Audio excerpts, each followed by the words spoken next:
This is the portrait of Andrew Hawes, ready to go off to Whitgift School in its frame. The first sitting was in February, and he came with when we had a clear idea it was a portrait of a headmaster to join, because it was joining the other portraits at the school. And the approach was quite a serious one. There was very little smiling, and he'd had a severe haircut. So the resulting, the dialogue in terms of the panel, the canvas, had that starting point. And this was the drawing I made when he was here, which had been, I was able to anticipate it by drawing the sculpture head in situ first, and I can explain about the compositional device another time, which adds rhythm and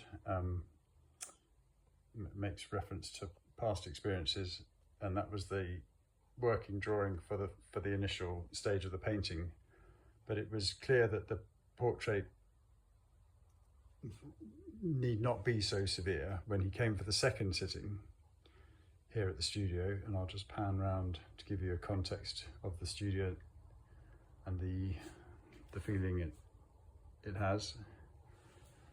So on that second sitting, we went out into the garden during a break, and we were talking about the humour that's in Hamlet, and he explained to me that towards the end of the play he was saying, I'd like to remember this line from when Hamlet is holding the skull of Yorick.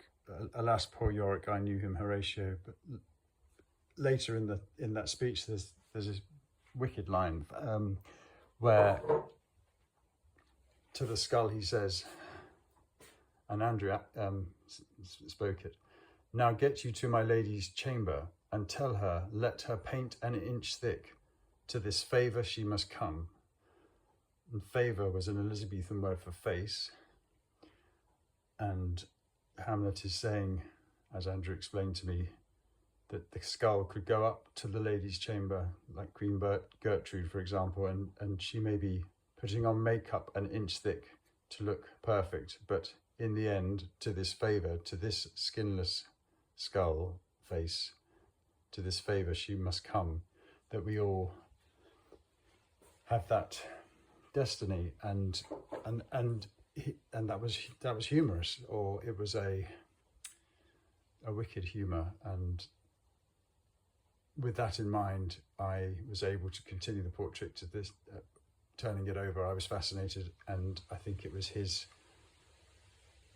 move from being headmaster to teacher that inspired me and inspired the look of the portrait.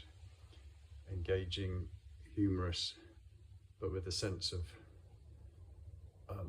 how complicated life is.